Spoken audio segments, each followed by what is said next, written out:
નમસ્કાર દોસ્તો, સ્વાગત છે આપ સર્વનું તમારી પોતાની YouTube channel ocean coaching classes પર। મિત્રો, ધોરણ 3ની ગુજરાતી વિષયની જે એકમ કસોટીની જે ઓરિજિનલ પ્રશ્ન બેંક છે તેનું સંપૂર્ણ સોલ્યુશન આપણી આ ચેનલ ઉપર મુકાઈ ચૂક્યું છે અને આ વિડીયોની અંદર તમે જોવાના છો। તારીખ 21/12/2024ના રોજની જે પ્રશ્ન બેંક છે તેનું સંપૂર્ણ સોલ્યુશન, અત્યાર સુધીની જેટલી પણ એકમ કસોટીઓ છે તે બધી જ એકમ કસોટીઓના સંપૂર્ણ સોલ્યુશનના વિડીયો અને પીડીએફ જે છે તે આપણી ચેનલ ઉપર મુકાઈ ચૂક્યા છે। આ વિડીયો અને પીડીએફનો અભ્યાસ કરવા માટેની લિંક પણ તમને નીચે ડિસ્ક્રિપ્શન બોક્સની અંદર મળી જશે। ચાલો તો જોઈએ પ્રશ્ન નંબર 1। નીચેના ફકરાને આધારે પ્રશ્નોના જવાબ આપો। તો અહીંયા આપણને પેરેગ્રાફ આપેલો છે જે તમારે ધ્યાનપૂર્વક વાંચવાનો છે અને સમજવાનો છે। જોઈએ એમના ઉપરથી પહેલો સવાલ, જંગલની વિશેષતા માટે કયા કયા શબ્દો વપરાયા છે? તો ઘનઘોર અને લીલુંછમ। બીજું, તળાવના પાણીની શી વિશેષતા છે? તો તળાવના પાણીની વિશેષતા એ હતી કે તળાવનું પાણી એકદમ સ્વચ્છ અને નિર્મળ હતું। ત્રીજો સવાલ, તળાવના પાણીમાં તળિયે રહેલી વસ્તુઓ કેમ દેખાતી હશે? તો તળાવનું પાણી એકદમ સ્વચ્છ અને નિર્મળ હોવાથી વસ્તુઓ દેખાતી હશે। ચોથો સવાલ, હંસોને કેવા કહ્યા છે, શા માટે? તો હંસોને સુંદર કહ્યા છે કારણ કે તે ધોળા ધોળા રૂની પૂણી જેવા હતા। કાચબાને બધા લપલપિયો કેમ કહેતા હશે? તો કાચબાને બધા લપલપિયો કહેતા હશે કારણ કે તે વાતોડિયો છે। ત્યાર પછીનો જે પેરેગ્રાફ છે એના ઉપરથી પહેલો સવાલ, વાંદરો સ્વભાવે કેવો હતો? તો વાંદરો સ્વભાવે ખૂબ શરારતી હતો।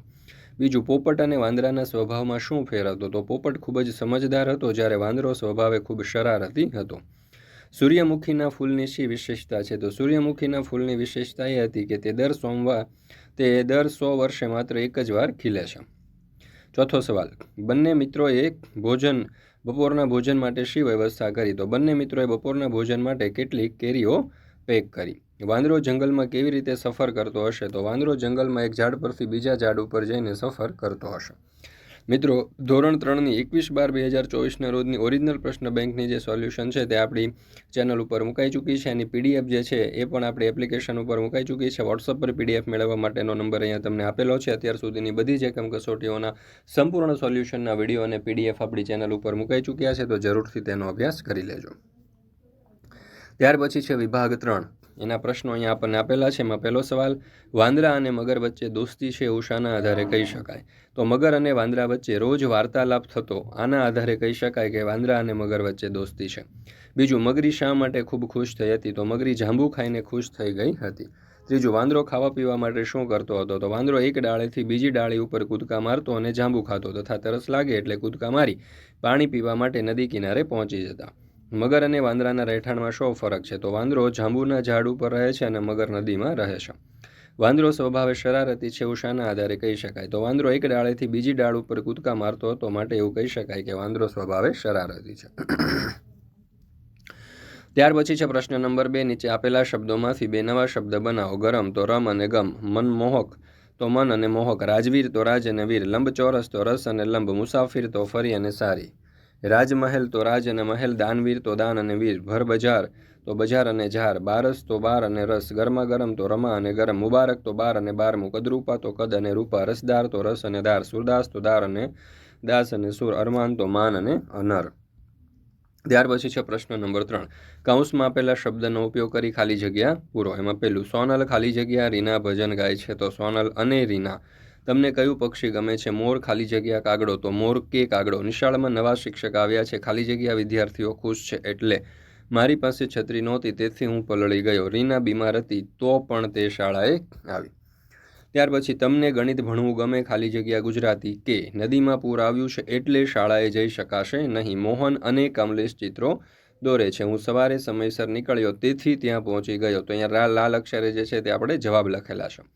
સાહેબે ગીતો ગાવાની ના પાડી તો પણ તમે ગીતો ગાઓ છો, રાજલને ઇનામ મળ્યું છે તેથી તે ખુશ છે, આ વર્ષે ખૂબ જ વધારે વરસાદ પડ્યો એટલે પાકને નુકસાન થયું, તમે કપડાં લેવા માટે ફતેપુર જશો કે સંતરામપુર, ડાક્ટરે ચા પીવાની ના પાડી છે તો પણ તમે ચા પીવો છો, દીપક અને ચિરાગ વાતો કરે છે। પ્રશ્ન નંબર 4, માંગ્યા મુજબ જવાબ લખો। કદરૂપા બચ્ચાએ ઘર છોડવાનો નિર્ણય કેમ કર્યો? તો બધાએ કદરૂપુ બતક નામ પાડ્યું હતું એટલા માટે। જુવાન મરઘો કદરૂપા બતક વિશે નીચેનામાંથી શું બોલતો? તો જવાબ આવશે તે ખૂબ જ સુંદર છે। કદરૂપુ બતક ડોશીમાની ઝૂંપડીએ ગયું કારણ કે વાવાઝોડાથી બચવા ડોશીમાની મદદ લેવી હતી। કદરૂપુ બતક ક્યારે શરમથી માથું નીચું કરે છે? જ્યારે બીજા બચ્ચા અને પક્ષીઓ તેની મજાક ઉડાવતા હોય છે ત્યારે કદરૂપુ બતક શરમથી માથું નીચું કરે છે। જુવાન મરઘો કદરૂપા બતકને શું કહીને દુઃખી કરે છે? તો જુવાન મરઘો કદરૂપા બતકને કહે છે કે તું તો સાવ વિચિત્ર છે, તું સાવ બદસુરત છે, એમ કહીને દુઃખી કરે છે. ત્યાર પછી છે વિભાગ 2. બતકીને પોતાના મૂકેલા ઈંડા ઉપર વિશ્વાસ કેમ નહોતો આવતો? તો જવાબ આવશે વિકલ્પ એ, 5 ઈંડા સરખા જ હતા. બતકી ઈંડા ઉપર બેસતી હતી કારણ કે ઈંડાને સેવવા માટે. બતકી કેમ ખુશ થઈ હતી? તો જવાબ આવશે વિકલ્પ એ, એક ઈંડું સહેજ મોટું હતું એટલે. કદરૂપું બતક કેમ દુઃખી હતું? તું તો સાવ વિચિત્ર છે, તું તો સાવ બચ્ચું છે, ચાલ ભાગ અહીંથી, અહીં કોઈ તારા દોસ્તાર નથી કહીને બતકડાને દુઃખી કરતા હતા. 5મા ઈંડામાંથી નીકળેલ બચ્ચું કેવું હતું? તો 5મા ઈંડામાંથી નીકળેલું બચ્ચું થોડું મોટું હતું અને રાખોડી રંગનું હતું. મોટા ઈંડામાંથી નીકળેલ બચ્ચું જોઈ બતકીને કયો વિચાર આવતો? તો આ બચ્ચું મારું નથી. બતકીના 4 બચ્ચા, 5મા બચ્ચાનું નામ કદરૂપા બતક પાડ્યું કેમ કે તે બધા બચ્ચાથી અલગ હતું. બતકીનું ખૂબ દુઃખી થવાનું કારણ શું હતું? તો બીજા બચ્ચા મોટા બચ્ચા સાથે મશ્કરી કરતા હતા. ચોથો સવાલ. ડોશીમાની ઝૂંપડીએ કદરૂપું બતક કેમ રોકાય છે? તો ડોશીમાની ઝૂંપડીએ કદરૂપું બતક વાવાઝોડાથી બચવા માટે રોકાય છે. બતકીને 5મા ઈંડા વિશે શો વિચાર આવ્યો? તો મારું આ બચ્ચું ક્યારે બહાર આવશે? આ ઈંડું થોડું મોટું લાગે છે, જરૂર આ ઈંડામાંથી મારું સૌથી સુંદર બચ્ચું બહાર આવશે. ત્યાર પછી છે પ્રશ્ન નંબર 5. આપેલા વિષય ઉપર 5-7 વાક્ય લખો. એમાં પહેલું, મારું મનગમતું પક્ષી મોર. તો જો બધા પક્ષીઓમાં મોર સૌથી વધુ રૂપાળું છે. મોરને સુંદર અને રંગબેરંગી પીછા હોય છે. મોરને માથે કલગી હોય છે, તેની ડોક ભૂરી હોય છે, તેનું શરીર ભારે હોય છે, તેથી તે વધારે ઉડી શકતો નથી. મોર વનમાં, ખેતરમાં અને મોટા બંગલાના કમ્પાઉન્ડમાં જોવા મળે છે. મોર દાણા અને જીવડા ખાય છે. મોર સાપને મારી નાખે છે, તેથી તેને સાપનું દુશ્મન કહે છે. ચોમાસામાં મોર આનંદમાં આવીને કળા કરે છે, તે વખતે ખૂબ સુંદર લાગે છે. મોર ટેહું ટેહું કેવો અવાજ કરે છે. મોર ભગવાન કાર્તિકેયનું વાહન ગણાય છે. ભગવાન કૃષ્ણના મુગટમાં મોરનું પીછું હોય છે. ત્યાર પછી છે બીજું, મારા વર્ગ શિક્ષક. પૂજ્ય ચિરાગભાઈ મારા પ્રિય શિક્ષક છે. ચિરાગભાઈની ઉંમર આશરે 50 વર્ષની છે. મારી શાળામાં છેલ્લા 25 વર્ષથી શિક્ષક તરીકેની કામગીરી બજાવે છે. ચિરાગભાઈ એટલે સાદાઈની મૂર્તિ. તે ખાદીને સફેદ કપડાં પહેરે છે. તે તંદુરસ્ત છે. 50 વર્ષની ઉંમરે પણ તેઓ ખૂબ સ્ફૂર્તિ ધરાવે છે.